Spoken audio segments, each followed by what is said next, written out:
Enregistrement. Alors, bonsoir à toutes, bonsoir à tous. Je suis ravi de vous voir. Bienvenue pour ce live d'ouverture du festival La Voix des Hommes. Et pour ouvrir La Voix des Hommes, quoi de plus symbolique que d'avoir à l'écran un homme et une femme. Aujourd'hui, j'ai le plus grand plaisir de vous présenter Amandine, qui va mener cette interview. Bonsoir Amandine. Bonsoir.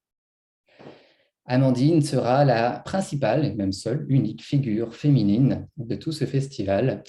Et je pense que c'est très, très intéressant de l'avoir avec nous ce soir, puisque la thématique, comme vous l'avez lu, c'est justement les relations hommes-femmes et tout ce qui touche à l'intimité, l'amour, les relations hommes-femmes et la séduction. Bref, un panel très, très large.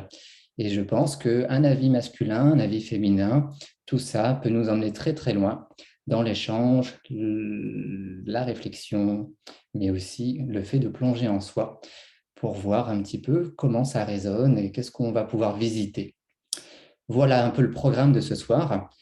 Je terminerai peut-être aussi, encore une fois, avec une petite musique et éventuellement, voilà, en cours d'échange, si ça s'y prête. Alors, Amandine, à partir de ce moment, je te redonne le micro ou le bâton de parole ou la fleur. Et voilà, je te laisse nous dire quelques mots si tu as envie. Et en tout cas, commencer l'échange si tu as des questions qui sont déjà présentes et que tu as envie de me poser. Et juste avant, pour toutes les personnes qui nous suivent, le chat est disponible si vous souhaitez réagir, poser des questions. Alors, selon la quantité, on verra à quel point c'est facile de tout traiter ou voir si on fait des thématiques. Voilà, dans un premier temps, on va laisser place à l'échange entre Amandine et moi et par la suite aborder les questions que vous aurez écrites dans le chat. Voilà, je te donne la parole, Amandine. Ok. Merci Marius. Alors, comme tu as précisé que donc j'étais la seule figure féminine du festival, je vais essayer de ne pas avoir trop la pression.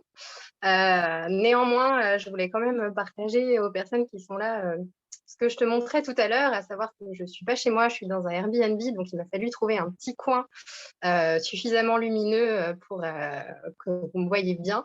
Et du coup, c'est quand même très rigolo parce que je suis quand même accompagnée de deux beaux archétypes féminins voilà, avec moi. Donc, il semblerait effectivement que ce soit important d'associer quand même un petit peu voilà, le féminin à ce festival. Et donc, écoute, je suis ravie d'être là avec vous tous. Je précise juste que moi, techniquement, je ne vois pas vos visages, donc n'hésitez pas à réagir effectivement dans les commentaires et à poser des questions. Je m'en ferai relais. Alors du coup, la première question que moi j'ai envie de te poser, Marius, c'est une question qui m'intrigue beaucoup te concernant. J'ai vu que tu étais love coach. Et moi, alors, j'ai peut-être des références un peu vieillottes, hein, je m'en excuse auprès des plus jeunes s'il y en a. Mais bon, ça va. Moi, ça m'évoque un film avec Will Smith qui s'appelle Hitch, expert en séduction. Voilà, si je ne me trompe pas. Absolument. Alors, est-ce que c'est ça que tu fais et que tu proposes? Écoute, très très bonne question en introduction. Effectivement, j'ai choisi, comme tu l'as remarqué, le terme de love coach pour décrire mon activité. Pour les personnes qui l'ont lu, vous aurez noté que j'ai choisi de l'écrire d'une manière bien particulière, L-O-V-K-O-T-C-H. Pourquoi? Parce que ça représente pour moi une dimension plus, on va dire, plus, plus ancestrale quelque part par rapport à ma vision de la séduction et à ma vision des rencontres et des relations hommes-femmes. Je ne voulais pas que ce soit love coach, comme on peut l'écrire et le lire en anglais. Je voulais que ce soit plus mystérieux. Et parce que pour moi, toute la dimension des relations hommes-femmes est faite de beaucoup de mystères. Et j'aime cet espace de mystère. Donc, du coup, j'ai voulu aussi l'écrire de façon mystérieuse. Et aussi, c'est pour interpeller parce que je ne veux pas être associé à des références que l'on a plus ou moins tous, en tout cas qu'on est nombreux à avoir, comme tu le dis, Amandine, avec notamment ce film qui est assez connu. Et c'est vrai que quand je me présente avec des personnes qui ne me connaissent pas et qui ne connaissent pas mon activité, eh ben, c'est quasi immédiatement, quasi systématiquement la référence qu'ils ont en fait. Alors moi, ce film, j'ai autant de critiques à lui faire enfin, j'ai peut-être plus de critiques que d'aspects positifs que je note à travers ce film. Dans Hitch, on peut y voir quand même, euh, à travers le personnage de Will Smith, une espèce de science de la technicité pour pouvoir parvenir à ses fins dans la séduction. Et moi, cet aspect-là ne me convient pas, me dérange et n'est pas du tout ma ligne. Voilà, pour poser les bases. Ensuite, il y a quelque chose de très intéressant dans ce film qu'ils ont mis en avant et que je suis très heureux, très heureux de ce choix qu'ils ont fait. C'est que la personne principale qui est le coach, je ne me rappelle plus de son nom, a ses défauts et en fait, il va essayer de mettre en place les conseils que lui donne cet expert en séduction, Hitch, mais en fait, il va se foirer à chaque fois et c'est son naturel qui va faire que la personne dont il est amoureux sera séduite. Au final, cette femme est séduite parce que il est lui-même. Il a ses défauts, ses qualités, ses fragilités, ses faiblesses, mais aussi son charme. Et en fait, c'est tout ça qui va faire qu'elle va s'attacher à lui et qu'elle va l'aimer pour ce qu'il est. Et ça, malgré les conseils très précis, rigoureux de Hitch. Et ça, je trouve que c'est un très, très beau message dans ce film, parce que ma ligne directrice à moi, c'est justement d'être naturel. D'être naturel, d'oser montrer qui l'on est, montrer sa vulnérabilité, sa sensibilité. Et on est tous d'accord avec ça, que c'est parfois très délicat parce on se sent en insécurité dans, dans des rapports de séduction et quand il y a un enjeu qu'on y met. Mais par contre, ça me semble essentiel de pouvoir explorer ces zones-là et de voir qu'est-ce que ça produit comme effet chez l'autre. Quand on s'ouvre, quand on a moins euh, de masques, je dirais, ou même de blocage, de déguisement, de carapace, etc. Voilà un petit peu pour te répondre. Et bien que mon domaine touche à la séduction, il inclut, de mon point de vue, inévitablement une introspection, une rencontre en soi, parce que c'est que en connectant avec soi-même qu'on va pouvoir mieux connecter avec les autres. Ok. Je continue juste un petit peu à te questionner sur toi, Marius. Qu'est-ce qui t'a amené, toi, à développer cette activité de love coach? Voilà, j'imagine que c'est pas un hasard. Pas du tout. Pas du tout un hasard. C'est une très très bonne question.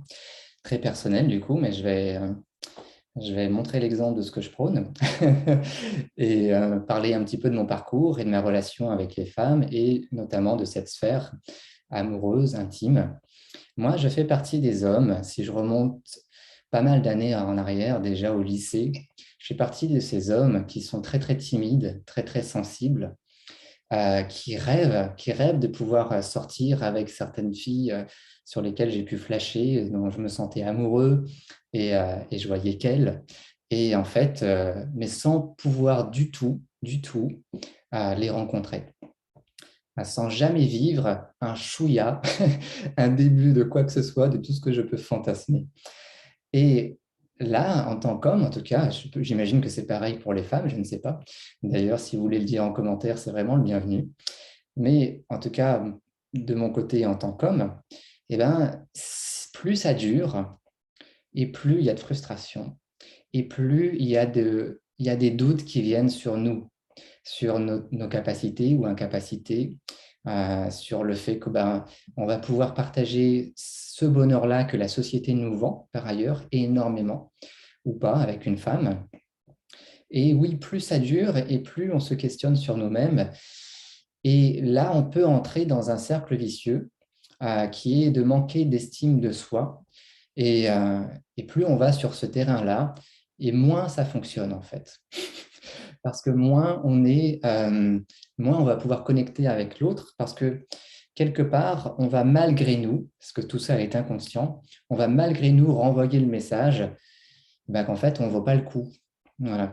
On ne vaut pas le coup pour l'autre. Donc, quelque part, ça fait presque sens que cette femme dont on peut être amoureux, qu'on peut désirer, ou ces femmes, nous prêtent peu d'attention. Et donc, forcément, dans un parcours d'homme où on est plus dans le rêve et le fantasme que la réalité concrète du partage que l'on désire, eh bien, une chose néanmoins des plus importantes, c'est d'en arriver à se questionner et de se dire, OK, alors comment je m'autorise à vivre ce que je désire vivre? Parce qu'en fait, je ne suis pas plus nul qu'un autre, je ne suis pas plus con qu'un autre, je pense que j'ai plein de qualités, je pense que j'ai beaucoup à offrir, je pense avoir un grand cœur, je pense avoir beaucoup d'amour à partager, je pense pouvoir apporter beaucoup de bonheur, beaucoup de plaisir à ces femmes. Mais en fait, par contre, la rencontre ne se fait pas. Alors comment je fais? Donc c'est une question super importante à se poser.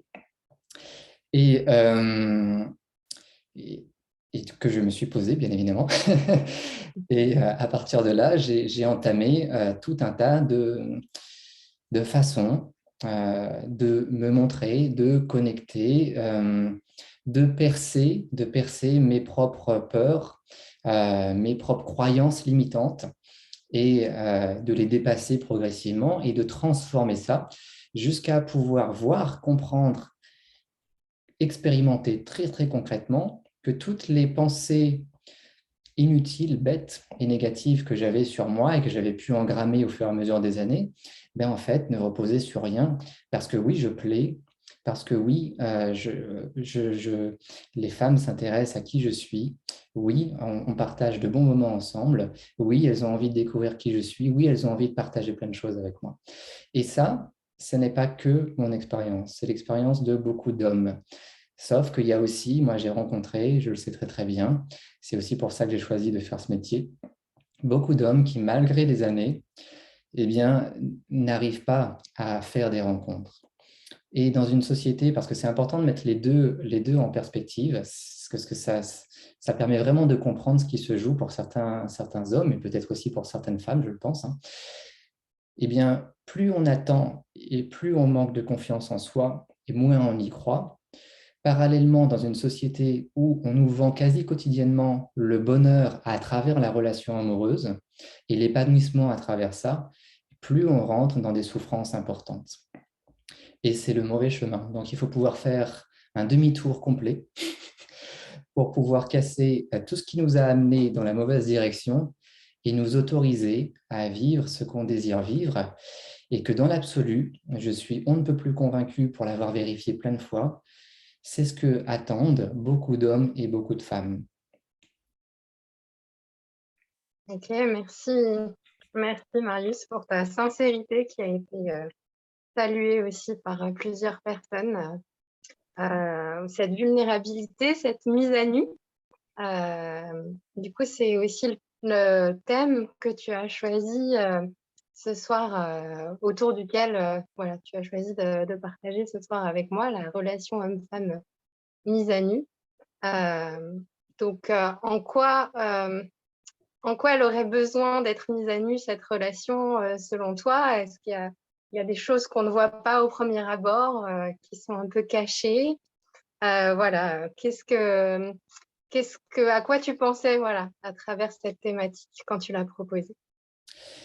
Alors, il y avait plusieurs choses. Une première chose, une première raison pour laquelle j'ai choisi ce titre, c'est parce que ces relations intimes, ces relations amoureuses qui habitent l'esprit, les pensées de tellement de personnes, est entourée de beaucoup de tabous, de pudeur, de gêne.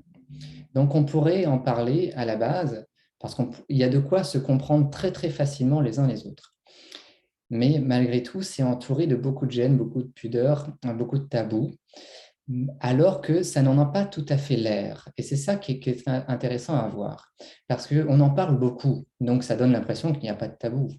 Sauf que si on prend mon exemple de juste avant, une personne qui est en souffrance parce qu'elle est en manque affectif, par exemple, ou même tout simplement avec des désirs sexuels que cette personne accumule beaucoup de frustration, qu'elle a aussi envie, besoin de partager tout ça, ben, en fait, jamais personne ne va vraiment oser exprimer, sauf exception, ce genre de difficultés. Donc ça, c'est un premier exemple. Mais il y a aussi d'autres aspects dans lesquels on aime partager, par exemple, si on fait une rencontre amoureuse, si on fait une rencontre, par exemple, on va pouvoir dire, oh, j'ai rencontré quelqu'un et on va parler de ça à ses amis, par exemple. Et forcément, c'est un contexte, enfin, c'est le genre de sujet qu'on parle davantage avec nos amis. Alors que, quelque part, on pourrait aussi dire que c'est le genre de choses qui pourrait rendre joyeux beaucoup d'autres personnes. Parce qu'on est heureux quand on voit quelqu'un d'heureux, avec un début d'histoire, en tout cas un potentiel d'histoire amoureuse. Et on va aussi à ce moment-là chercher comment on se connecte. Certaines personnes sont très à l'aise et vont avoir, on va dire, la tchatch, la méthode, l'aisance de proposer des rendez-vous, voilà, d'échanger naturellement, de s'envoyer des messages. Il y en a qui vont faire ça très, très, très, très facilement. D'autres vont rentrer dans des calculs de, alors, si je dis ça, ça va vouloir dire ça. Donc, peut-être qu'il faut que je communique comme ci, ou alors peut-être qu'il faut que je communique comme ça. Et en fait, on n'est plus naturel. Et on va chercher juste, on va rentrer dans un jeu, selon moi, euh, où on va faire attention à ce que l'on montre, ce que l'on ne montre pas, comment on va paraître. Et pour moi, c'est quelque chose de fragile, autant pour la rencontre que pour la suite. Si effectivement on parvient à connecter et qu'on commence à vivre une histoire amoureuse, il y a plein de choses qu'on va ensuite dévoiler au fur et à mesure. En général, je ne sais pas ce qu'en pensent les personnes et toi-même, Amandine, mais généralement, on se rencontre si on a un début de relation, si on sort ensemble, etc. On est très, très heureux de ça. Et progressivement, on va passer aux phases où on va montrer ça, puis on va montrer ça aussi, et puis on va davantage exprimer ce que l'on peut désirer, souhaiter, attendre, etc. Et ce qui est une excellente chose, en tout cas, pour les personnes qui font ça, c'est déjà excellent. C'est déjà une excellente chose. Parce que d'autres passent beaucoup de temps à ne jamais oser s'exprimer, même autant au niveau de leurs sentiments, de ce qu'elles ressentent, de ce qu'elles désirent, de ce qu'elles ont envie de créer, de partager, projeter avec l'autre, mais également leur part de vulnérabilité. Et donc tout ça, dans un temps relativement long, plus c'est long et plus on met du temps à se rencontrer en profondeur. Et moi, je prône le fait, j'encourage à se rencontrer le plus rapidement possible, dans la mesure du possible également, parce que ça va dépendre des deux personnes, le plus profondément possible, et de pouvoir s'accueillir mutuellement, ce qui fait que naturellement, on va être déjà dans un espace très, très beau, je pourrais presque dire sacré. Un espace qui est fait de confiance parce qu'on va voir que l'un se dévoile un peu plus, l'autre pareil. Et en fait, il y a énormément de confiance avec ça. Il y a énormément de beauté. Et ça signifie beaucoup pour l'un comme pour l'autre. Parce que ça demande du courage. Ça demande du courage. Et donc, oser se dévoiler, alors dans une certaine limite, j'entends bien, à chacun d'user de son discernement. Pour moi, ça a davantage de vertu et c'est plus aidant que l'inverse. Voilà. Donc, dans le fait de se mettre à nu et le fait de mettre les relations hommes-femmes à nu, il y a un autre aspect également qui est de voir qu'est-ce qui se joue en fait généralement dans les rapports de séduction. Moi, je parle de séduction authentique. Et qu'est-ce que ça veut dire? C'est une bonne question. Et dans la séduction, c'est un jeu auquel on joue à deux. Et pour moi, il y a différents espaces de jeu qui font que c'est plus ou moins sain ou plus ou moins sain ou plus ou moins fragile en tout cas et pas tout à fait juste. Dans la séduction, il peut y avoir une notion de manipulation. il peut y avoir plus ou moins une forme de manipulation. Et si on veut vraiment arriver à ces fins, si on est quand même à cran dans cet objectif-là, eh bien, on n'est plus vraiment dans un espace de rencontre tel que j'expliquais juste avant. Et dans une séduction authentique, on pourra davantage développer par la suite, mais ça rejoint ce que je développais un peu plus tôt. Et c'est être conscient de ce qui m'anime et oser être transparent avec ça et plutôt rejoindre la dimension joyeuse de la séduction. Parce que pour moi, si j'ai choisi aussi de faire ces métiers, c'est parce que dans cette thématique, il y a à la base énormément de joie. Normalement, on a de la joie à se séduire, on a de la joie à se rencontrer, on a de la joie à vivre tous ces premiers instants où on se rapproche, où on se découvre, où on se montre un peu plus, etc. Oui, il y a beaucoup de choses qui résonnent pour moi dans ce que tu dis. Moi, j'ai vraiment l'image, enfin, c'est un petit peu ce que tu as partagé aussi, mais tu me confirmeras si on partage vraiment cette vision-là, que effectivement, quand on se rencontre la première fois, les premiers temps, on arrive vraiment avec notre petite couche de plusieurs carapaces, j'ai envie de dire, et en tout cas, moi, ce que je vis depuis bientôt 13 ans avec mon conjoint, c'est qu'avec le temps, tout le chemin du couple, c'est de retirer petit à petit, voilà, comme tu disais, ces voiles pour se montrer de plus en plus à l'autre. Je ne sais pas si c'est un chemin qui a une fin. je, je me pose vraiment la question de plus en plus. Je ne suis pas sûre que ça finisse un jour, qu'on ait fini de tout enlever et d'être vraiment nu, je ne sais pas. En tout cas, la question que je me pose, c'est du coup, ça me paraît dans tous les cas un peu normal que dans les premiers temps, on ne se connaît pas, on ne connaît pas les attentes de l'autre, on veut, bah, évidemment, si on a déjà des sentiments ou un élan, où on veut que l'autre nous aime, hein, tout simplement, on ne va pas complexifier les choses, c'est ça. Et du coup, et ben, voilà, on est un petit peu sur nos défenses. Donc, dans quelle mesure aussi la séduction, elle n'est pas complètement imbriquée aussi avec ce jeu de la carapace qui est présente, les deux carapaces qui sont aussi là en plus des deux personnes, quoi. Absolument. Ben, c'est une excellente question, Amandine. Merci de me la poser. Ça me permettra de continuer à clarifier ce point-là. Il y a beaucoup de choses à dire parce que les exemples sont très, très nombreux.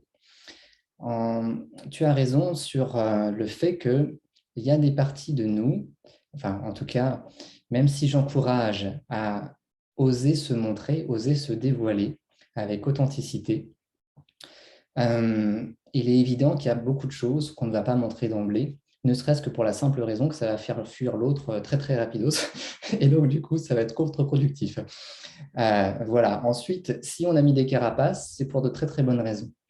Voilà, je ne sais pas ce que tu peux observer de ton côté et des personnes qui nous suivent, mais voilà, s'il y a des protections, ben, c'est pour de bonnes raisons. Donc ça se respecte et aussi dans les étapes. Là où ça fait un peu plus sens pour moi de parler de cette démarche-là, c'est dans l'intention, c'est dans la conscience qui va avec de ce qui se joue entre une version où je mets énormément de barrières, je porte énormément de masques et en fait, je remets rien de tout ça en question. Et puis, on verra bien par la suite ce que ça donne. De toute façon, moi, ce qui m'intéresse, si je parle simplement, c'est de pécho dans un premier temps. Voilà. Il y a une grande différence entre ça et avoir conscience des jeux et des mécanismes qui existent en nous et qui va entrer en interaction avec l'autre et qui a aussi son propre jeu, ses propres mécanismes, ses propres défenses, ses propres besoins, etc. Et si on est deux à être dans un espace de conscience où on veut bien voir ce qui se joue, eh ben, le chemin qui est à faire, parce que dans tous les cas, il est à faire, tu parlais toi de ta relation, en 13 ans, effectivement, ben, vous êtes beaucoup dévoilé et il y a encore à faire, effectivement.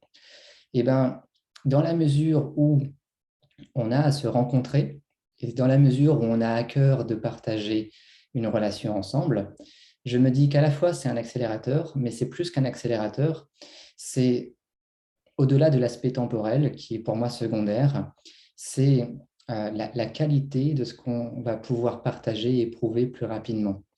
Voilà, ça ne veut pas dire qu'il faut ne pas se respecter par rapport à tout ce que l'on porte, surtout pas, mais c'est en avoir conscience et voir s'il est possible de rencontrer l'autre dans un espace plus authentique, plus vulnérable, plus, j'allais dire, plus direct quelque part, quant à ce qu'on peut ressentir.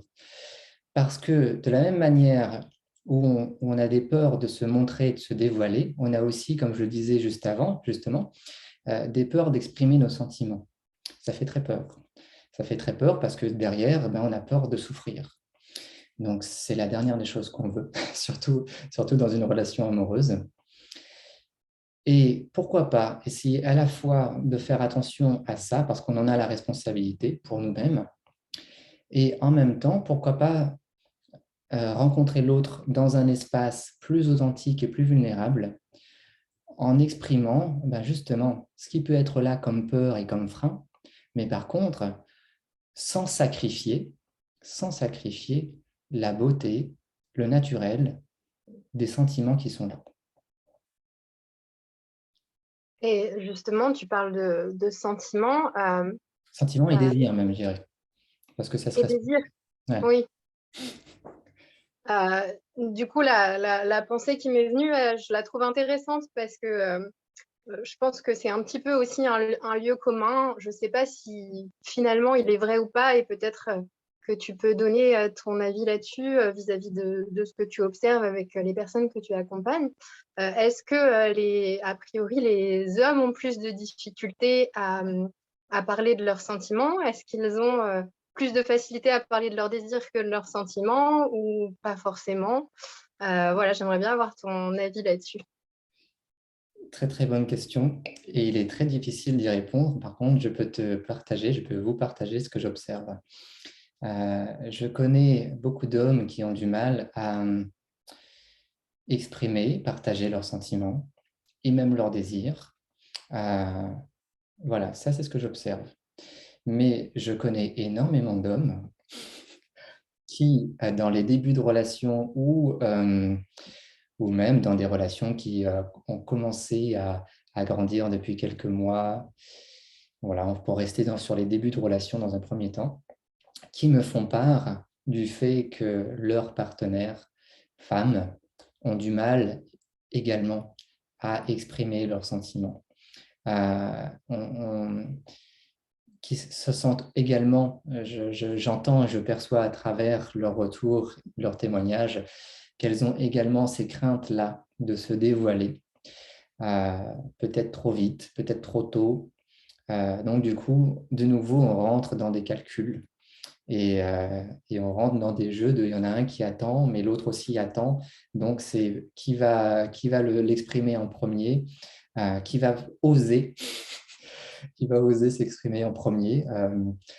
Et c'est pour ça que je disais juste avant que si on a cette intention de bien vouloir observer ces mécanismes-là, pour moi, ça me semble beaucoup plus aidant euh, qu'on puisse se rencontrer aussi en se disant, OK, ben, de mon côté, moi j'ai ces peurs-là, mais par contre, ce que je ressens pour toi, eh ben, c'est tout ça. Et avec tout ça, moi j'ai envie de tout ça avec toi. Et permettre à ce que l'autre fasse pareil. Ben, merci, moi aussi j'ai ces mêmes peurs, mais moi aussi je ressens tout ça pour toi, et moi aussi j'ai envie qu'on aille dans cette direction-là. Et je pense que ça nous permet de connecter à chaque fois dans des espaces de plus en plus profonds. Et quoi de plus beau et de précieux quand justement il s'agit de relations intimes. Hmm. Oui, parce que c'est vrai que on l'a pas nommé en tant que tel jusqu'à présent, je crois, mais au cœur de cette question-là, il y a bien sûr la question de la sexualité, parce que bon, voilà, tu parlais de gêne, de tabou. Alors il y a les sentiments aussi, mais tu l'as un peu dit, voilà, il y a le désir. Tu disais tout à l'heure, je crois, qu'on était dans une société qui nous vend beaucoup le bonheur à travers la relation homme-femme. Quand tu as dit ça, moi je me suis dit oui, mais beaucoup, beaucoup à travers la sexualité. Qu'est-ce que tu observes, toi, par rapport à cette question-là? J'imagine qu'elle est au cœur aussi de tes accompagnements. Absolument. Absolument. Et tout à l'heure, tu me questionnais sur mon parcours. Et donc, j'avais partagé comment moi, j'étais en difficulté pendant toute une première partie de ma jeunesse à faire des rencontres avec des femmes. Et je peux aussi témoigner de deux choses qui étaient très, très présentes chez moi. Euh, Ce qui était le plus présent chez moi, c'était vraiment le rêve amoureux. Moi, j'ai toujours eu ce côté très, très romantique de vouloir partager ma vie avec une femme et voilà, que ce soit l'unique, enfin, tu vois, ce truc-là, presque Walt Disney, tu vois. Souvent, les femmes disent qu'elles ont ce truc-là, mais il y a beaucoup d'hommes qui ont ça également. Après, heureusement, ça change avec le temps. Mais également, eh bien, en tant qu'homme, fait d'une libido qui fonctionne parfaitement, une très forte énergie sexuelle, et et toutes ces images dont on peut être bombardé, parfois quotidiennement, ces images érotiques, du coup, moi, avec ça, j'ai aussi une charge sexuelle, une tension sexuelle. Euh, les deux mélangés, c'est-à-dire entre l'envie de partager de l'amour, le besoin de partager de la sexualité, ça fait un cocktail de frustration quand ça n'a jamais lieu, qui est pas top, quoi, qui est plutôt, de mon point de vue, très nocif et destructeur. Et donc ça se respecte en tant que tel, ça s'honore en tant que tel, parce que effectivement, là-dedans, il y a aussi plein de tabous, encore une fois. Alors que de mon point de vue, ça se considère de manière très, très simple. Oui, dans une société que je qualifie, moi, d'hypersexualisée, il y a beaucoup d'hommes et beaucoup de femmes qui ont peut-être plus que jamais une quantité de désirs, de charges sexuelles et même de fantasmes qu'on n'en a peut-être jamais eu dans l'histoire de l'humanité. Surtout si on considère et qu'on regarde aujourd'hui l'importance de la pornographie, l'influence de la pornographie, qui pour moi est fait aussi de codes. Voilà, et ces codes-là, on les retrouve maintenant dans plein d'autres supports audiovisuels ou parfois même dans la réalité du quotidien, sans avoir besoin d'aller chercher de la pornographie. Je connais beaucoup de personnes, hommes et femmes, parfois des amis, parfois des connaissances ou des personnes que j'ai pu accompagner et qui me partageaient ce truc-là, de parfois simplement ces personnes visionnent une série Netflix et qui ont une charge, la charge sexuelle de trop, qui fait qu'elles vont fermer Netflix et ouvrir un site porno pour assouvir la tension sexuelle, la pulsion sexuelle qui est là. Donc, pour reprendre, moi, en tant qu'homme, j'ai aussi beaucoup observé, exploré ça chez moi, et donc ma difficulté et ma souffrance avec ça. Tout à l'heure, je parlais de cercle vicieux en décrivant ce mécanisme du fait que plus le temps passe sans que je parvienne à vivre et à partager ce que je désire vivre et à partager avec une personne, avec un homme ou une femme, plus effectivement je vais perdre confiance et y croire de moins en moins. Et quand on rajoute la dimension de la frustration sexuelle que l'on va chercher par d'autres biais, comme notamment la pornographie, l'impact de l'estime de soi et de la confiance en soi, elle est encore beaucoup plus atteinte. Et tout ça, c'est des cercles vicieux. Je ne fais pas partie des personnes qui font la morale. Je suis très, très loin de ça. D'ailleurs, généralement, j'ai zéro jugement sur tout ça. Au contraire, j'ai vraiment un accueil et une grande ouverture. Moi, ce qui m'intéresse, c'est comment ça fonctionne et comment on avance et on évolue ensemble. Mais pour le dire, même si je ne juge pas tout cela, j'observe que dans la pornographie, sans vouloir dire ouais, c'est juste mal et c'est à bannir, je vois tout simplement l'impact négatif que ça peut avoir chez beaucoup d'hommes et j'ai vu aussi également l'impact négatif que ça a pu avoir chez moi. Et je pense que tout est une affaire d'équilibre dans la vie. C'est pas parce qu'on on visionne par exemple de la pornographie une fois que ça a un impact négatif, je ne pense absolument pas. C'est pas parce qu'on va explorer cette partie-là, même parfois ça peut se faire, je sais qu'il y a des couples qui explorent ça ensemble, c'est pas pour ça que ça va avoir un impact négatif. Par contre, c'est euh, une histoire de tendance, une histoire de fréquence, une histoire d'habitude, parce que les habitudes jouent pour nous ou contre nous. Et pour les personnes, et il y a beaucoup d'hommes qui peuvent rentrer facilement dans des mauvaises habitudes comme ça, là oui, l'impact négatif, il est très très important. Je me suis peut-être éloigné de ton sujet de départ. Pas du tout.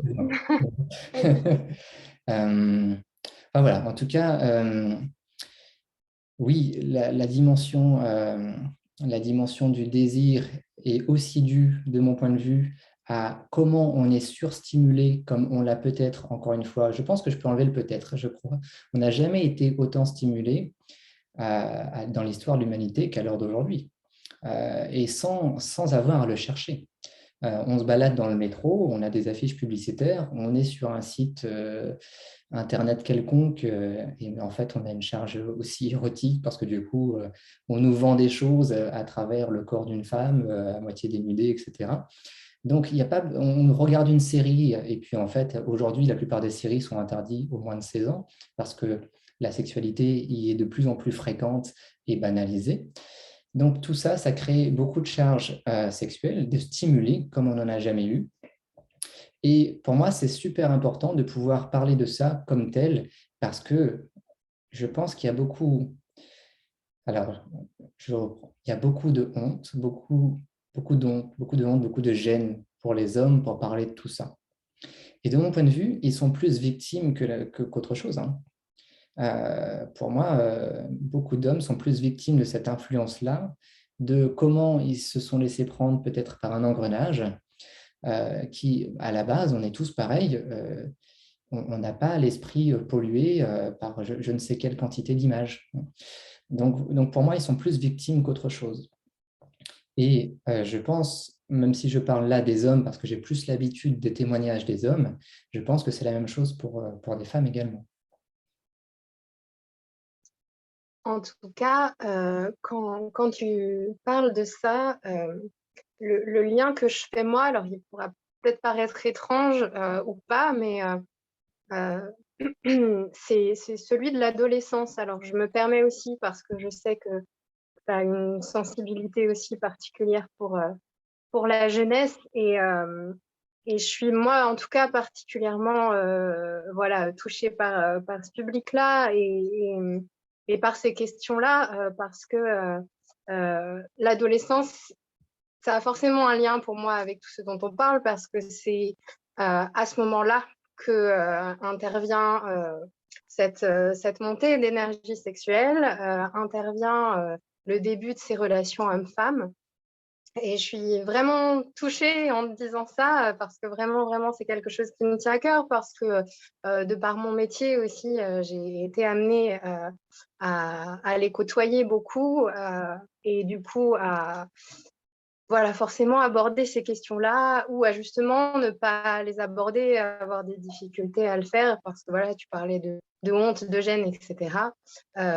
Alors, je te dis tout ça, je ne sais pas trop quelle est ma question en réalité. Je crois que ce que j'ai envie de te demander, c'est peut-être aujourd'hui, j'imagine que ton activité, elle est destinée aux adultes, mais est-ce que ça t'arrive des fois en voyant tout ça de penser à comment ça pourrait s'accompagner avant, voilà, un peu à la racine, même si voilà, l'influence dont tu parlais, de cette charge érotique qui est de plus en plus présente, on voit aussi qu'elle fait reculer l'âge de la vision des premiers sites porno, etc. Donc, tout ce dont on parle est un peu lié, mais j'aurais bien aimé avoir voilà, élargir un petit peu juste à cette tranche d'âge qui est particulièrement vulnérable, comme tu le disais. Absolument. Eh bien, écoute, sujet complexe, sujet très complexe. En quelques mots, juste. Ouais, ouais, j'essaie de faire court. Donc, moi, j'ai travaillé pendant beaucoup d'années, plus de 15 ans, avec les enfants et les adolescents, et même presque 20 ans. Et j'ai observé au fur et à mesure des années les comportements changer, les tenues vestimentaires changer. Et j'ai vu les enfants être sexualisés de plus en plus tôt. C'est vraiment quelque chose que j'ai observé. Et donc, je vois bien qu'il y a quelque chose qui se produit sur le plan sociétal, auquel, dans un premier temps, euh, j'ai voulu combattre. Je me suis dit, non, mais c'est pas possible, on peut pas laisser faire ça. Je me souviens, à l'époque, j'en parlais avec les parents, et je me suis dit, mais il faut absolument qu'on crée un collectif, voilà, qu'on fasse vraiment, euh, qu'on s'organise, parce que pour moi, il y a vraiment une influence là-dessus qui n'est pas normale, que j'observe chez des enfants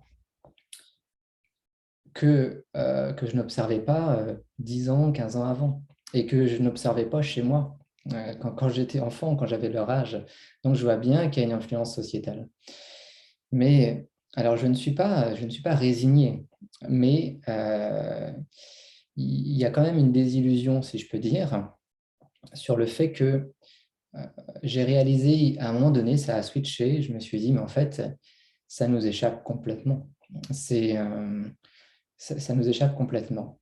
Et moi, à partir de ça, à partir de ce constat-là, je ne saurais pas dire, même si au départ, je voyais ça vraiment d'un œil négatif, aujourd'hui, je ne saurais pas dire. Je crois que ça a un impact négatif. Et je crois que ça n'est pas sain quelque part. Toutes ces influences, tu parlais de l'âge, du premier visionnage pornographique, eh ben, qui recule de plus en plus. Et effectivement, à chaque fois, des enfants ont affaire à un contenu pornographique de plus en plus jeune. Au fur et à mesure des années, effectivement, on voit ça qui se réduit et on se dit, ben, effectivement, ça n'est pas normal. Et à la fois, puisque ça nous échappe complètement, tu parlais des adolescents notamment, et ben, je me dis, peut-être qu'il y a besoin qu'ils passent par là.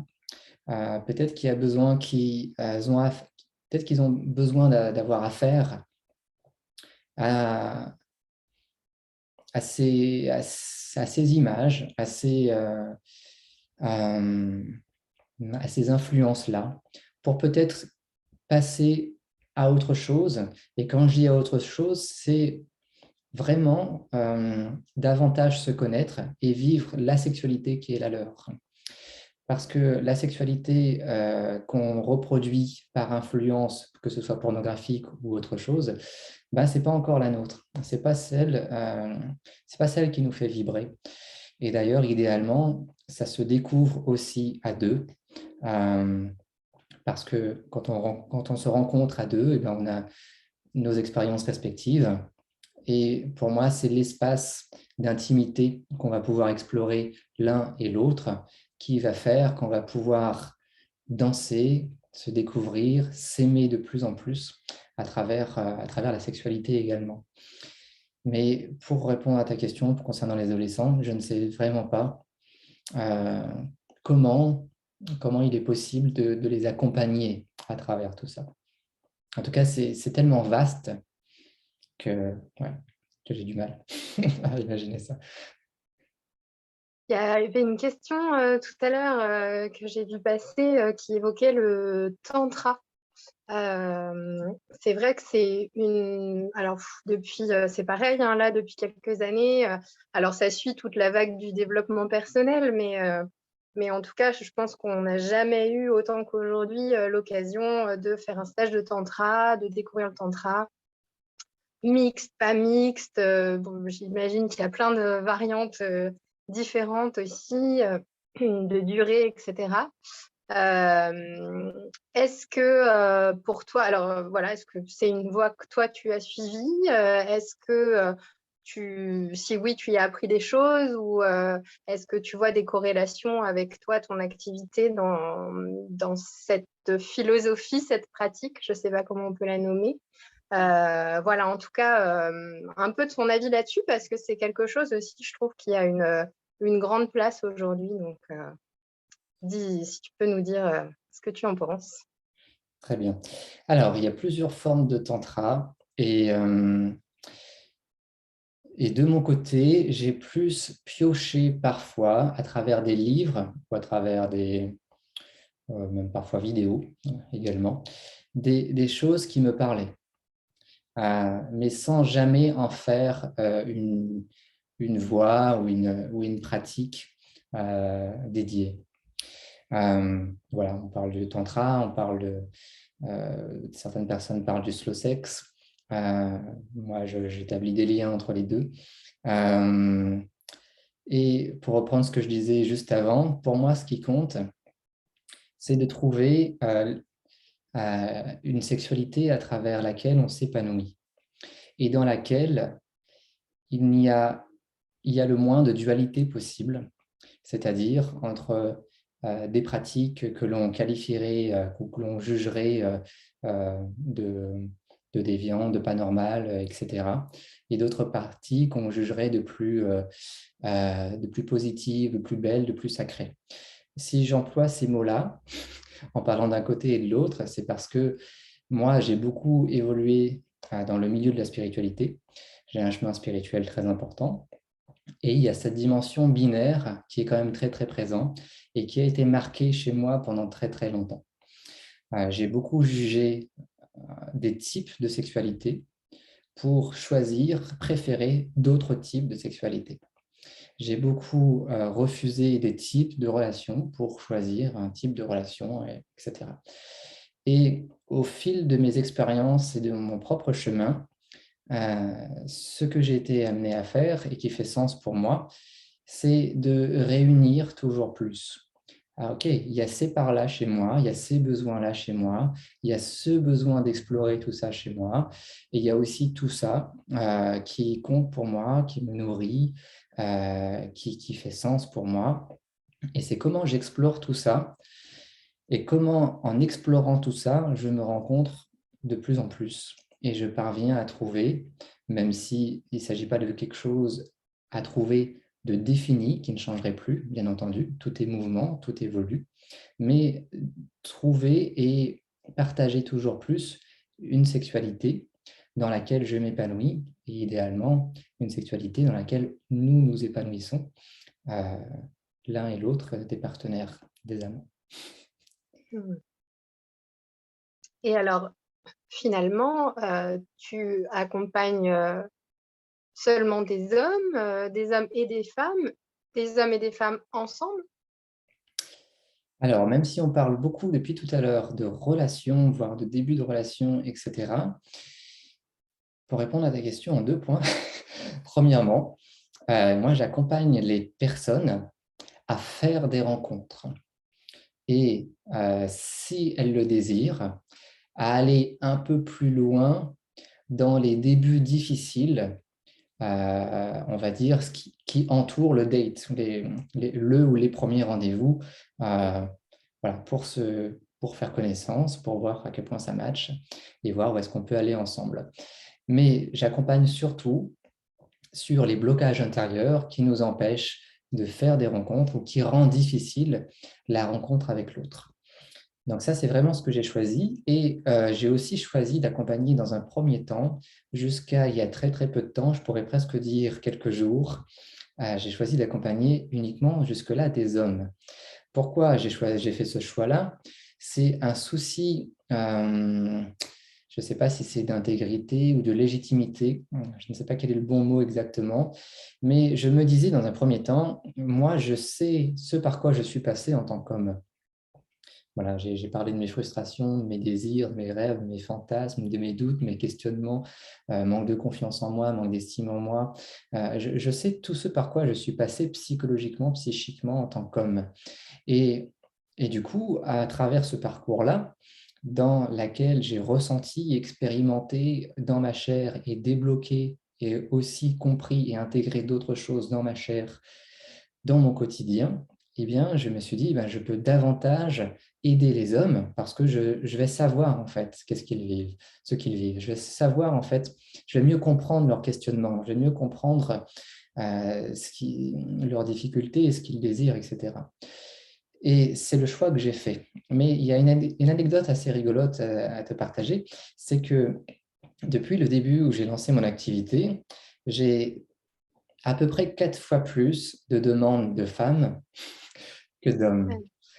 Euh, voilà, c'est un fait. Dans un premier temps, jusqu'à très, très peu de temps, je me contentais de leur dire, je suis désolé, mais j'ai choisi d'accompagner que les hommes.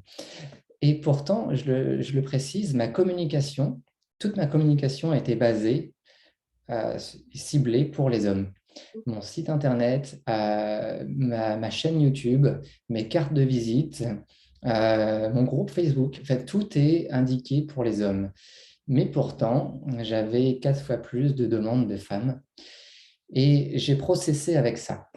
J'ai processé avec ça et j'ai aussi mes amis et mes amies femmes qui m'ont influencé et amené à me questionner en me disant, mais on comprend ton choix, mais quelque part, est-ce que tu ne penses pas que justement beaucoup de femmes ont aussi besoin d'être accompagnées par un homme qui a fait le chemin que tu as fait et qui va les aider et leur permettre de mieux comprendre les hommes parce qu'elles, elles ont besoin de comprendre les hommes.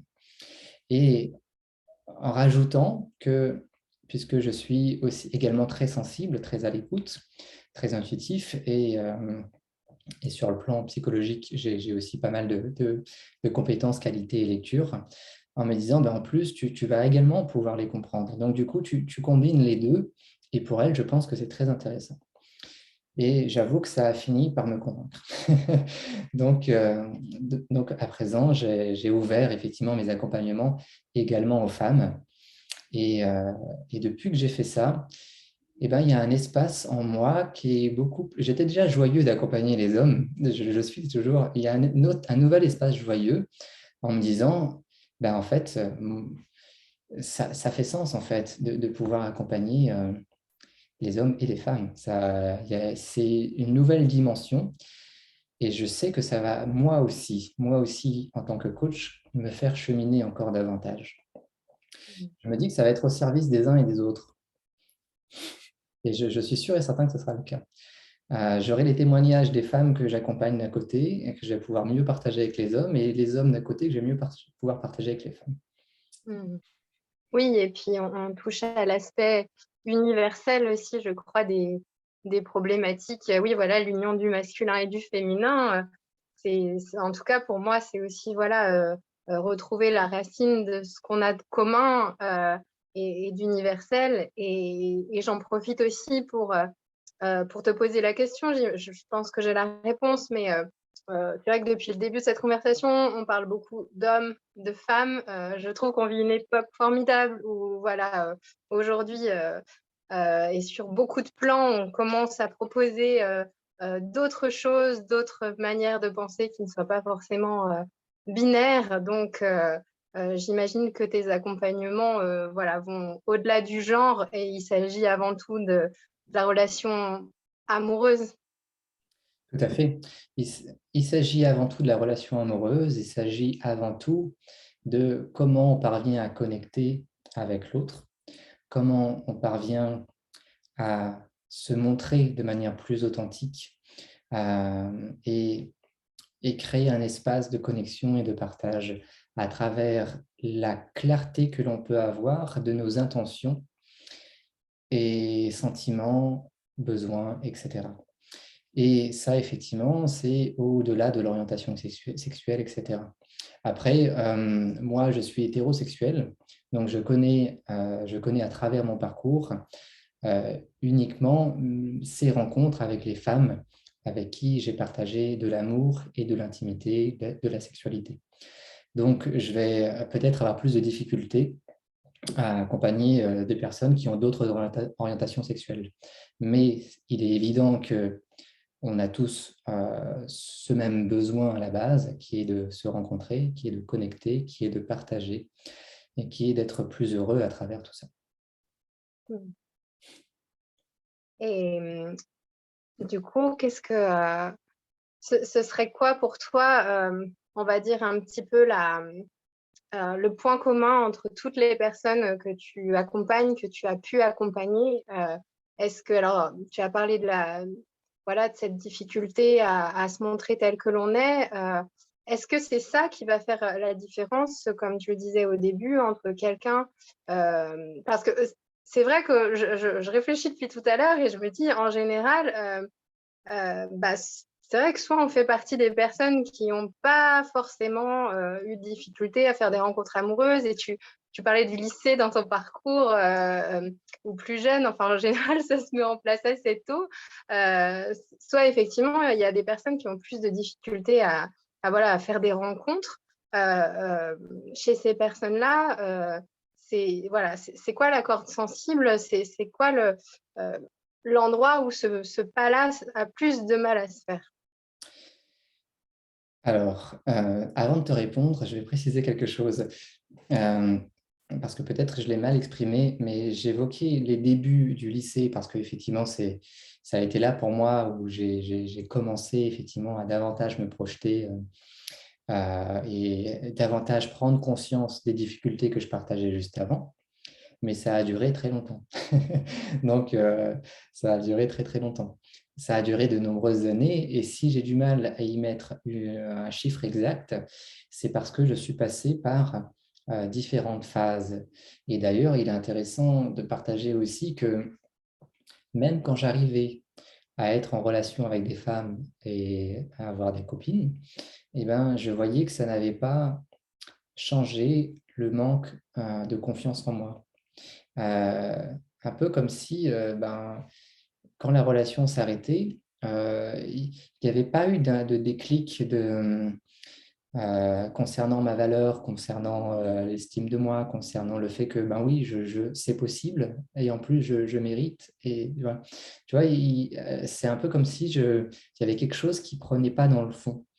Et, euh, et ça, par contre, ça a vraiment switché davantage par la suite quand ça a été fait avec une approche beaucoup plus consciente et choisie de ma part, de me dire, OK, euh, j'ai vraiment envie de rencontrer ces femmes et j'ai aussi beaucoup de désirs et j'ai aussi besoin de vivre un tas d'expériences. Il y a eu un moment, ça c'était plutôt quand j'avais la trentaine, et du coup de me dire, eh ben, comment tu fais maintenant? Et d'oser dépasser tous mes blocages à ce moment-là.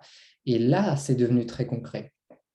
Là, j'ai tout vécu de manière beaucoup plus consciente, de manière beaucoup plus profonde, tout en observant et en intégrant en même temps tous ces mécanismes qui se produisaient et tout ce que l'autre pouvait me renvoyer. Qu'est-ce que ça déclenchait chez moi et comment il y avait vraiment un échange comme ça dans la relation. Voilà, donc c'est pour le préciser. Et maintenant, pour répondre à ta question, la plus grande difficulté ou peur que j'observe chez les hommes, j'hésite, mais il y en a quand même une qui ressort, c'est la peur du rejet. La peur du rejet est extrêmement, extrêmement fréquente et importante. Et, euh, et là-dedans, il y a aussi une peur, pas que du rejet, mais du rejet de la part des femmes. Et c'est important de le préciser Une sous-catégorie qui est importante. parce que en fait, ils estiment tellement, les femmes, ils vous estiment tellement. Et ce que vous allez pouvoir dire, ce que vous allez pouvoir leur renvoyer a tellement d'importance que s'ils ont déjà un manque d'estime d'eux, que ce soit un mec voilà, qui à un moment donné leur font une remarque, c'est une chose, que ce soit une femme qu'ils peuvent admirer, désirer, etc., qui les rembarre plus ou moins violemment, etc., là, ça va être vraiment violent pour eux. Donc, du coup, il y a cette peur du rejet, mais il y a cette peur du rejet des femmes, de la part des femmes, de la part d'une femme. Et donc, du coup, avec ça, il ne faut surtout pas oser, quoi. Tu vois, parce que le risque est trop grand. Et je peux rajouter aussi quelque chose, c'est que dans comment évolue la société, de plein de manières, de comment évoluent les femmes dans la société, de comment s'expriment les femmes dans la société, avec tout ce que ça a de positif et parfois de perturbant pour les hommes qui ne savent plus trop comment s'y prendre, eh ben, certains ont encore plus peur de ne pas être à la hauteur au niveau de leur personnalité, au niveau de leur caractère. Un peu comme s'ils étaient trop timides et donc trop fragiles. Et s'ils se retrouvent face à une femme qui a trop de caractère, eh ben, ils prennent de nouveau un risque, le risque de ne pas être à la hauteur. Quand tu dis la manière dont s'expriment les femmes dans la société, est-ce que tu pourrais préciser? Il y a beaucoup trop d'exemples, mais j'ai dit cette phrase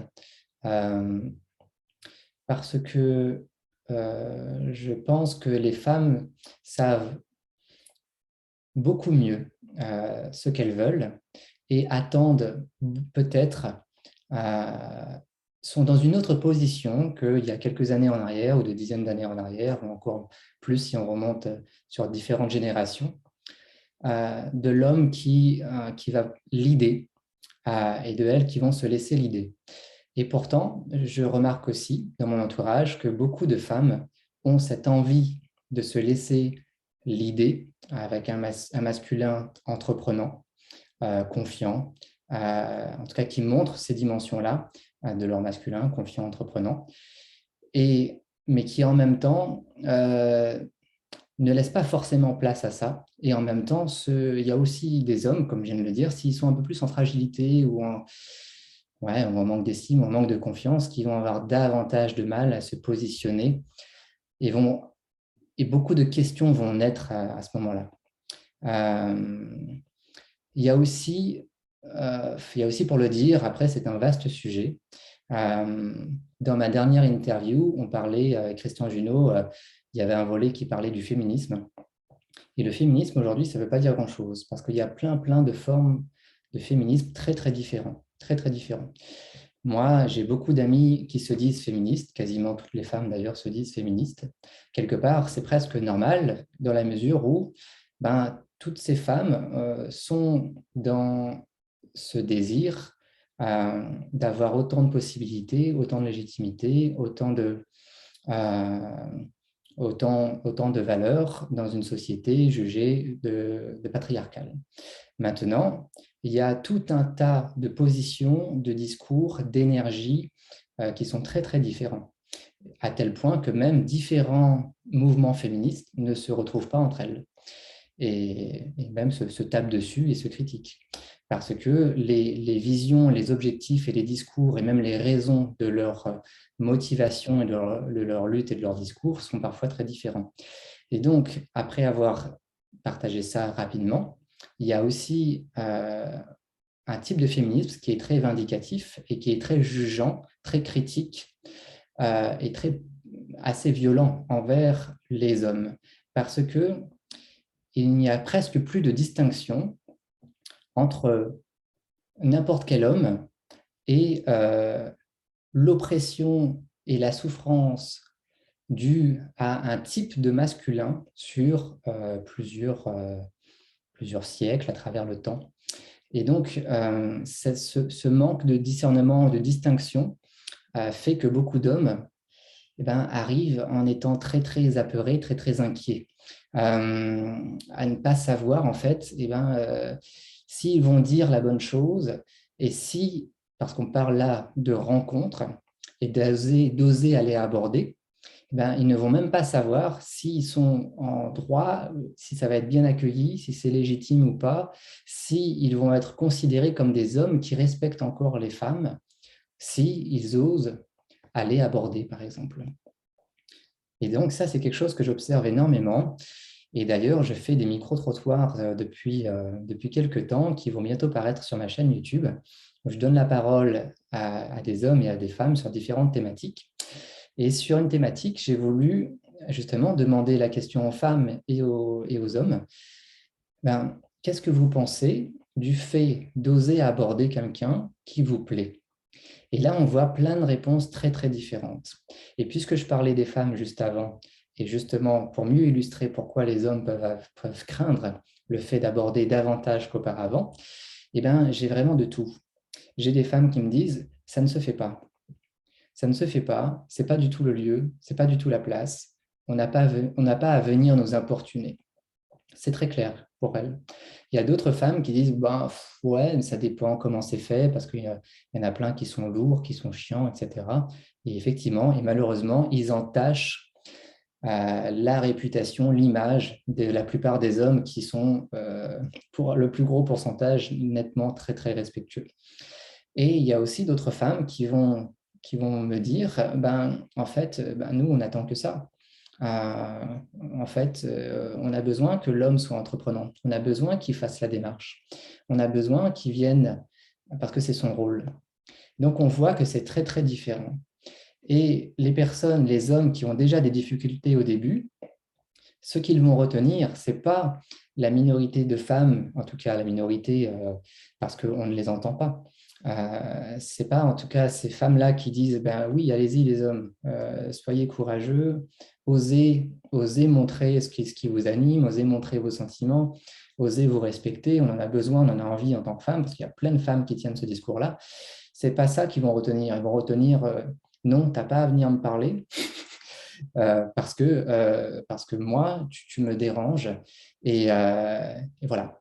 Et donc, ça crée davantage de peur là où il y en avait déjà. C'est tout simplement toujours, quelque part, le même mécanisme qui s'opère.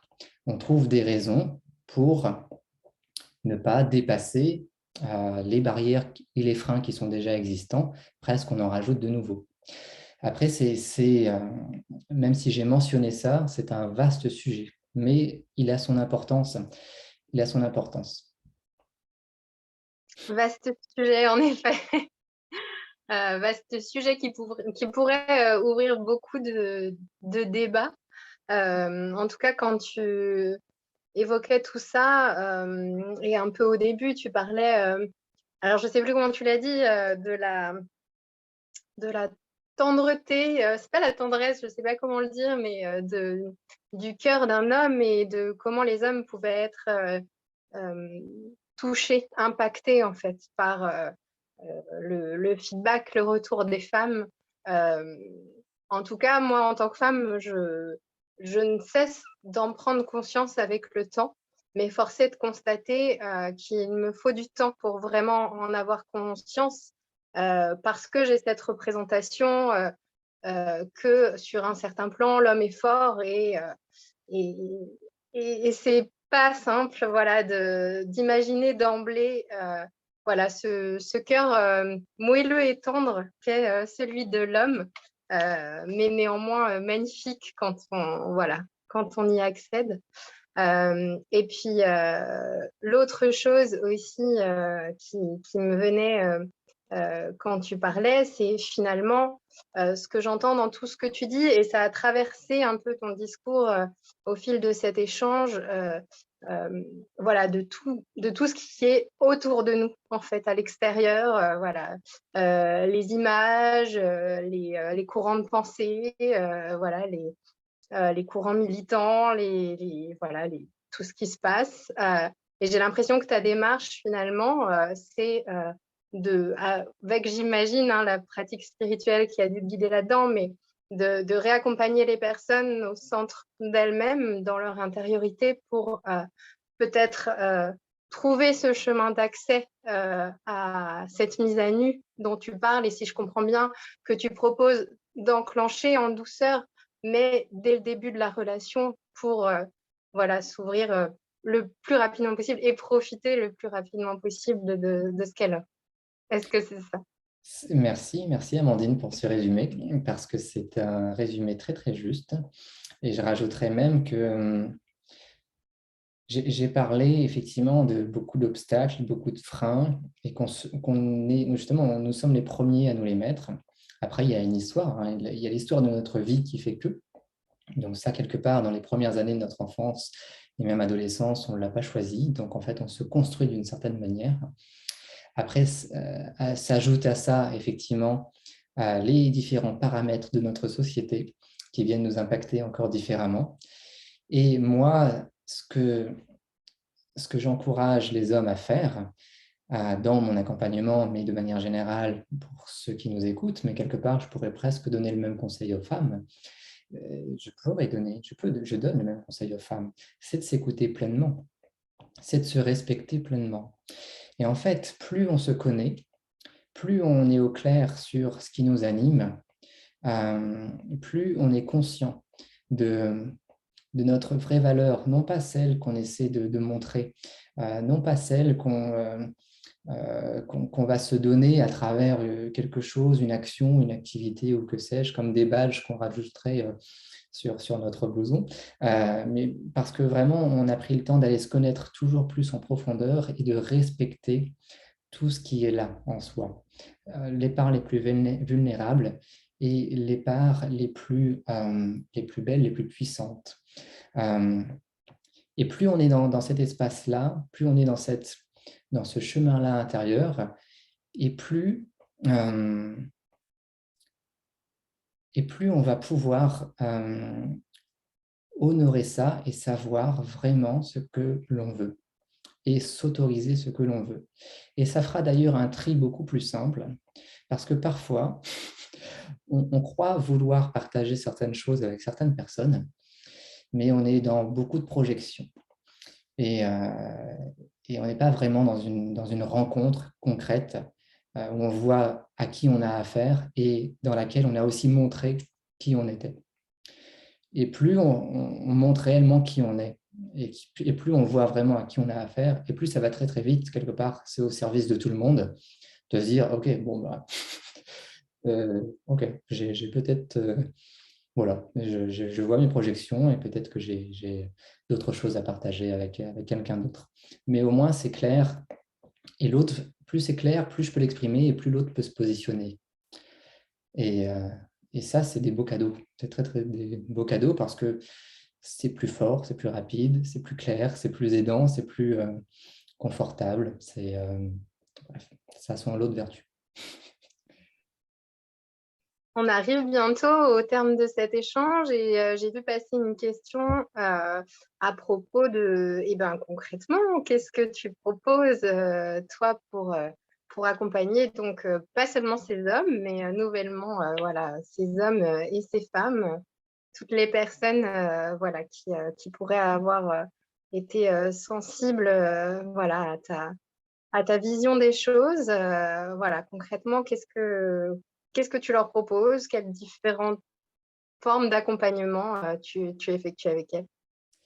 Alors, pour être très sincère, je vais pouvoir parler des programmes que j'ai conçus pour les hommes parce que maintenant, ces programmes, il va me falloir les adapter pour les femmes. Alors, j'ai commencé, mais ce n'est pas encore tout à fait abouti, donc je ne vais pas en parler dans les détails, en tout cas, suffisamment clairement. Par contre, je pense que dans les grandes lignes, ça va être exactement les mêmes choses. Pour les hommes que j'accompagne, il y a une première étape indispensable d'explorer ce que l'on désire, ce que l'on veut, parce qu'il y a beaucoup de projections, comme je viens de le dire juste avant. Et ben en fait, il y a beaucoup de leurres, beaucoup de choses qui n'ont pas vraiment de sens dans ces projections. Parce que parfois, on a été juste influencé, parce que parfois, on s'imagine qu'à travers telle relation, et ben, du coup, je vais pouvoir être heureux comme si, etc. Et c'est super important de pouvoir vraiment clarifier ce que l'on désire. Et même faire le tri entre quelque chose qui parfois n'est pas toujours distinct entre ce que l'on veut partager sur le plan des sentiments et sur la dimension sexuelle. Et, ou même dans le partage du quotidien. C'est encore une troisième chose. Et parfois, c'est un peu tout mélangé. On projette que tout soit un peu réglé parce que du coup, bah, ça va être plus confortable. Je vais être aimé, je vais pouvoir partager la sexualité, je vais pouvoir partager plein de trucs du quotidien, tu vois, je vais pouvoir discuter. Tu vois. Donc, du coup, c'est un peu tout ça à la fois. Et ça ne veut pas dire que ce n'est pas le cas quand on est justement, c'est un mélange de tout ça.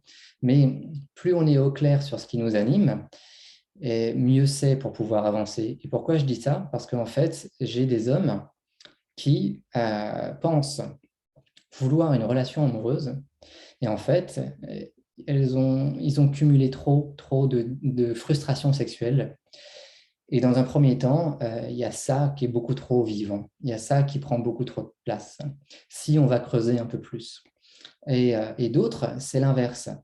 D'autres ont baigné dans cette culture plus ou moins pornographique, par exemple, et ils ont l'impression que être heureux avec une femme, ça va être en vivant une quantité d'expériences sexuelles ou en enchaînant les partenaires. Alors qu'en fait, quand on va un peu plus loin, on s'aperçoit que c'est juste parce qu'il y a une transposition qu'à travers la sexualité, ils vont pouvoir contacter ce bonheur et cette connexion avec la femme, en l'occurrence les femmes, parce qu'ils la projettent sur plusieurs femmes. Et c'est pas un problème en soi, c'est juste qu'il y a ce chemin de conscience à faire. Il y a ce chemin de vraiment explorer euh, ce que je veux. Ensuite, il y a à explorer quels sont mes freins. Parce qu'en fait, si je ne sais pas quels sont mes freins, je ne peux pas les dépasser. Donc, tout à l'heure, je parlais de la peur du rejet, mais il y a une quantité d'autres freins. Il y a plein de croyances qu'on a sur nous-mêmes, il y a plein de croyances qu'on a sur les femmes, parce que, encore une fois, là, je parle des hommes. Euh, donc, c'est super important de voir ces croyances-là et de voir à quel moment elles se manifestent dans ma résolution, dans mes actions à rencontrer quelqu'un. De manière générale, il y a une partie assez subtile, mais on ne peut plus concrète, de comment on s'autorise intérieurement à laisser entrer, c'est possible dans notre vie, une relation dans notre vie, une femme dans notre vie. Parce que, un peu comme si cette intention intérieure, elle paramétrait d'une manière invisible les rencontres qu'on va pouvoir faire. Et ça, je peux le dire parce que je l'ai expérimenté. Plus je m'autorisais à vivre des choses, et plus ça se produisait. Et moins j'étais conscient de ce que je voulais, mais par contre, j'étais là en train de prier et d'espérer, ça ne marchait absolument pas. Ça ne marchait absolument pas. C'est le chemin de conscience intérieure et le fait de m'autoriser à le vivre et à être prêt à le vivre, parce que parfois on peut le désirer, mais on peut avoir peur de le vivre. C'est comme dans la rencontre, dans le fait d'oser aborder. On ne veut pas se faire rejeter, mais il y a même un risque dans le fait que ça fonctionne, parce qu'ensuite, il faut être à la hauteur. C'est waouh, ça fonctionne. Du coup, il faut que j'assure, quoi. Donc, c'est pareil. Donc, peut-être on préfère que ça ne marche pas avant. C'est un peu tout ça. Donc, si je m'autorise et si je garde, si je suis sincère avec moi et mon intention, plus les possibilités vont advenir. Et moi, pour la dernière étape, justement, après ces différentes étapes que je viens de parler, pour la dernière étape, moi, je suis là pour aider à faciliter les prises de contact, aider à oser aborder, aider à tout simplement exprimer ce qui nous anime, ce qu'on ressent. Et c'est super important de préciser que ça représente énormément pour les hommes qui le font, parce que tout à coup, il y a un boost de confiance en eux qui est admirable, qui est puissant. Avant d'aborder une femme, il y a un tel stress que quelque part, quand c'est fait, il y a un gain de confiance en soi énorme. Il y a une satisfaction, une fierté qui est vraiment énorme. Et si c'est énorme, c'est aussi parce que, au-delà de la peur que je mentionnais plus tôt d'être rejeté, d'être méprisé, en fait, la plupart des femmes, comme la plupart des hommes d'ailleurs, font ça avec beaucoup de respect, beaucoup de douceur, beaucoup de bienveillance. Et la bienveillance avec laquelle un homme entreprend d'aborder va être perçue, ressentie, Et normalement, sauf exception, mais normalement, la plupart des femmes vont naturellement dire, eh bien, écoute, merci pour ta démarche, ou mais je suis en couple, ou quoi, pourquoi pas, ouais, ouais, on peut discuter, enfin, tu vois, montrer soit une ouverture, soit une fermeture, mais dans tous les cas très poli. Et il y a eu un échange, il y a eu une rencontre, même si ça a duré 30 secondes, même si on a discuté 3 minutes et que chacun repart de son côté, ces 30 secondes ou ces 3 minutes sont extrêmement précieuses pour cet homme. Et je sais par expérience que ça peut l'être également pour les femmes, parce que c'est flatteur pour elles quand c'est bien fait. C'est flatteur pour elles. Et, euh, et ça montre aussi quelque chose de très doux, très sensible, très beau de la part des hommes qui font ça. Alors, je vais juste faire une parenthèse. Il y a tellement ensuite de façons de s'y prendre. Et aussi, il y a tellement, c'est la mode des coachs, des coachings en séduction, qui transmettent des outils, qui transmettent des techniques, qui transmettent, qui essaient de façonner les hommes d'une certaine manière. Et ça, c'est l'inverse de mon approche. Parce que, à la rigueur, les conseils, les techniques, un tout petit pourcentage, c'est OK. C'est OK parce que ben, tu as besoin de t'appuyer peut-être sur certains conseils, tu vois, pour arriver à rencontrer, pour arriver à discuter. Pourquoi pas? Pour lors du rendez-vous, tu vas avoir un peu plus confiance en toi. Pourquoi pas? Mais si c'est un gros pourcentage derrière lequel tu te caches, bah là, en fait, on ne se rencontre pas. Et donc là, c'est vraiment dommage. Donc, je préfère qu'il y ait un petit pourcentage de conseils et de techniques, de tips, et un plus gros pourcentage de sincérité. De sincérité. Avec toi, je me sens comme ça. Avec toi, ouais, je ressens ça. Euh, Ça, c'est beaucoup plus précieux. Ça a beaucoup plus de valeur pour l'un comme pour l'autre.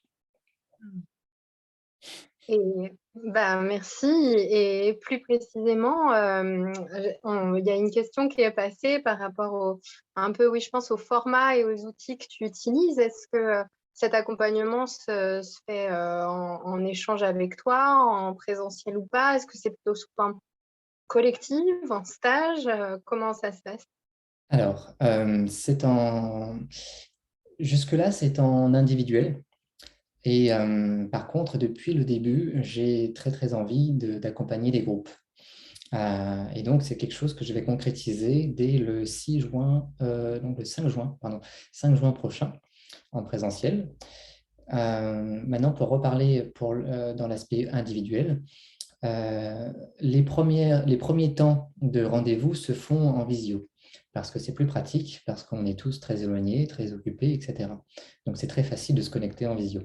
Par contre, il y a une étape essentielle que je mentionnais juste avant, d'accompagner les personnes vraiment, on va dire, dans le concret, sur le terrain, parce que ça représente une étape très, très importante du déblocage, d'oser. Et sachant qu'entre chaque rendez-vous, je donne des exercices et des devoirs pour que cela puisse se faire le plus naturellement possible et avec le plus de douceur possible. Voilà, c'est très très important de respecter un processus. Donc il y a toute une partie en visio qui est très bien pratique et une partie où il est nécessaire de se voir en présentiel, euh, pas impératif dans l'absolu, mais vraiment préférable. À l'inverse, le stage que je propose le 5 juin, ce sera en présentiel. Donc là, j'ai prévu d'accueillir un groupe de 20 personnes. Dans un premier temps, ce sera 20 hommes. Voilà, parce que ça découle, c'est un projet que j'avais en tête depuis quelques mois, d'accompagner 20 hommes en présentiel dans ces différentes étapes dont on a parlé tout à l'heure, mais d'aller beaucoup plus loin avec la force et la richesse des partages et des expériences et de comment on peut vivre des process très concrets ensemble pour pouvoir transformer ce qu'il y a à transformer et accéder à ce que l'on désire réellement. Mais j'aimerais beaucoup proposer la même chose pour les femmes. Donc, date à venir et à suivre. Très bien. Eh ben, merci beaucoup, Marius. On arrive, je crois, tu vas me le confirmer, mais au terme de cet échange. Est-ce que Absolument. tu serais d'accord pour peut-être fermer ce temps avec un chant? Absolument, avec grand plaisir. Euh, Même si je viens de conclure sur cette phrase d'accompagner également les femmes, j'ai envie de préciser quelque chose qui fait vraiment sens pour moi et que je partage beaucoup avec des amis, et notamment avec David Lesage qui sera en live demain soir, qui lui organise des cercles mixtes. Donc, il a animé des cercles pour hommes, pour femmes, et depuis pas mal de temps, même avec Benjamin Guériès qui passera également le mardi 19. Ils font partie de ces hommes qui, après avoir cheminé avec des hommes, ont à cœur de proposer vraiment des rencontres entre les hommes et les femmes. Et c'est exactement pareil pour moi. Je pense qu'on a besoin de faire un travail en tant qu'homme avec les hommes, en tant que femme avec les femmes, mais pour mieux se retrouver, et qu'on a le plus beau chemin qu'on a à faire, c'est ensemble, hommes et femmes. Et donc, c'est nouveau pour moi cette perspective d'accompagner les femmes, mais pour le préciser, ça me semblait super important de dire que ben, j'ai à cœur effectivement de permettre cette rencontre, ces rencontres. Voilà, et maintenant, avec grand plaisir pour vous jouer un petit air. Sauf voilà, sauf s'il y avait encore vraiment une question brûlante, mais sinon, je pense qu'on arrive, il est 22h34, ouais, donc effectivement, c'est peut-être que c'est l'heure de conclure. Merci beaucoup en tout cas. Merci aussi à toutes les personnes qui étaient là et qui visionneront après. Très bonne continuation de festival à toi et Merci, à tous et à toutes. merci beaucoup, Amandine. Merci pour cette interview qui était très, très riche. Et merci à chacun de vous, à toutes et tous, d'avoir été là ce soir. Merci pour vos commentaires que je découvre au fur et à mesure et que je découvrirai par la suite. Parce qu'effectivement, c'est difficile pour moi de tout lire en même temps. J'espère qu'il n'y a pas de questions, on va dire, très, très brûlantes qu'on a zappées. Et n'hésitez pas également, n'hésitez pas également à laisser des commentaires sur ma page directement sur le site internet, dans l'espace commentaire qui se trouve juste en dessous.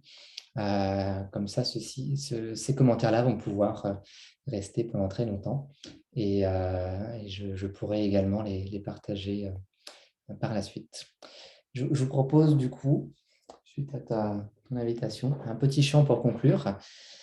À partir de là, moi, ça me fera plaisir de voir vos frimouses à l'écran. Euh, mais pour celles et ceux qui ont des impératifs ou pour qui c'est déjà un peu tard, ben, vous pouvez quitter le live quand vous voulez. Voilà, il n'y a pas de gêne. Et moi, j'offre cette musique pour celles et ceux qui le souhaitent. Et pour les personnes qui vont nous quitter, encore un très, très grand merci pour votre présence ce soir. Et je rajouterai également, donc demain, j'ai parlé du live de David Lesage. Il y aura également Éric Verdier en live à 18h et deux autres replays que vous pourrez retrouver, donc de Jérôme Lavins et Jacques Lucas. On parlait notamment du tantrisme tout à l'heure, Amandine. Voilà, Jacques Lucas est quand même une référence en ce sens. Et avec le live d'Éric Verdier, on ira aussi assez loin justement dans les souffrances qui existent chez les hommes et chez les femmes, et pouvoir explorer justement aussi ces jeux-là, la plupart du temps inconscients, qui ont lieu. Voilà, une petite annonce pour mes futurs intervenants.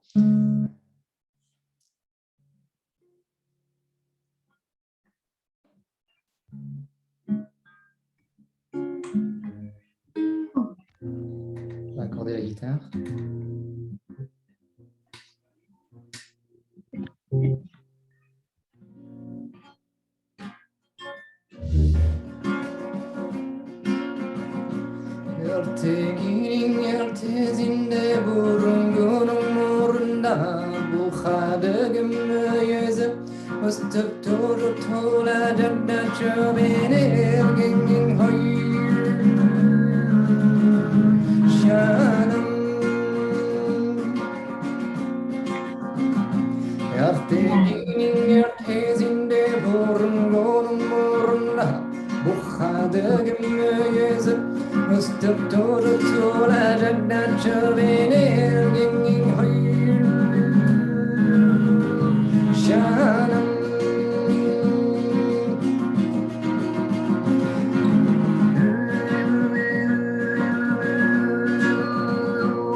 Merci beaucoup. Alors pour la précision, c'est vrai que je ne l'ai pas présenté juste avant de la jouer. C'est un chant Tuva, donc un chant mongol, d'où cette langue et le chant diphonique. Voilà, en espérant que ça passait bien avec le micro, mais je pense que oui. Merci beaucoup d'être resté, ça me touche beaucoup. Merci encore à chacun de vous. Merci à toi, Amandine. Et je vous dis à très bientôt, peut-être dans des prochains lives pendant le festival La Voix des Hommes. Très très belle soirée, très très belle soirée à tous et à tous. Alors... Merci.